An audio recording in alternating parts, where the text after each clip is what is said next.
অর্থনীতির চাকা সচল রাখতে রেমিটেন্স যোদ্ধারাই দেশের আসল নায়ক। যে রেমিটেন্সের প্রতিটি স্তরে রয়েছে প্রবাসীদের অক্লান্ত পরিশ্রম।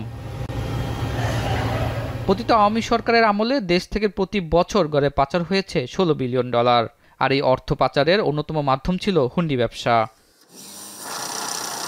একদিকে অর্থনীতিতে লুটপাটে আস্থাহীনতা বৃদ্ধি, অন্যদিকে হুন্ডিতে ডলারের দাম বেশি হওয়ায় ব্যাংকিং চ্যানেলে রেমিটেন্স কম পাঠাতেন প্রবাসীরা। এ কারণে গত 15 বছরে উৎসবের সময় ছাড়া এই আয় $2 থেকে $2.5 বিলিয়ন ছাড়ায়নি। তবে 5 আগস্ট হাসিনা সরকারের পতনের পর থেকে অর্থনৈতিক পুনরুদ্ধারে বাড়তে থাকে রেমিটেন্স প্রবাহ।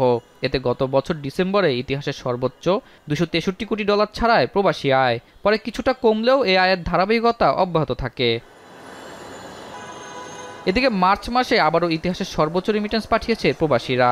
এতে $300 কোটি লক্ষ্য পূরণ হয়েছে। গত মাসে প্রবাসীরা $329 কোটি পাঠিয়েছে। মূলত রমজান ও ঈদকে কেন্দ্র করে ব্যাংকিং চ্যানেলে টাকা পাঠিয়েছে প্রবাসীরা। দেশের প্রতি দায়িত্ববোধ থেকে প্রবাসীরা রেমিটেন্স পাঠানোর মাধ্যমে লক্ষ্যমাত্রা পূরণ হয়েছে। এই তৎপরতা অব্যাহত রাখতে কাজ করছে বাংলাদেশ ব্যাংক। কিছুদিন আগে, সপ্তাহ দুয়েক আগে আমরা আকুন পেমেন্ট দিলাম। আকুন পেমেন্ট দিলে স্বাভাবিকভাবে এটা নিচে নেমে যায়, কিন্তু যেটুকু ইরোশন হলো দ্রুততম সময়ের মধ্যে সেই ইরোশনটা কিন্তু কাভার হয়ে গেল। এর প্রধান ইম্প্যাক্ট হয়েছে মূলত রেমিটেন্সের কারণে, এবং রেমিটেন্স প্রথমবারের মতো 3 বিলিয়নের যে মাইলস্টোন সেটা আমরা টাচ করতে পেরেছি। এখন থেকে আমরা যাই কল্পনা করব ওটাকে সামনে রেখে আমরা সব ধরনের টার্গেট ফিক্স আপ করব। হুন্ডিতে টাকা পাঠানোর নেতিবাচক দিকটি প্রান্তিক পর্যায়ে জানানো হচ্ছে বলে জানায় বাংলাদেশ ব্যাংক।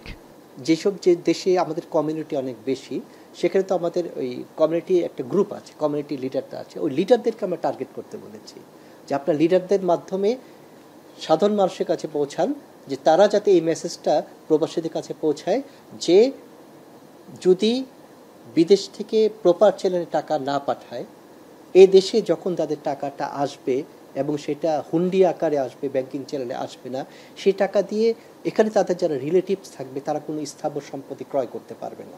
ব্যাংকিং চ্যানেলে রেমিটেন্স পাঠালে বাড়তি সুযোগ সুবিধার কথাও তাদেরকে জানানো হচ্ছে বলে জানায় কেন্দ্রীয় ব্যাংক।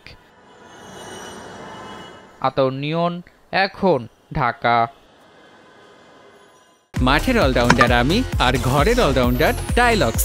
টাইলক্স টয়লেট ক্লিনার, ক্লিন মানেই টাইলক্স।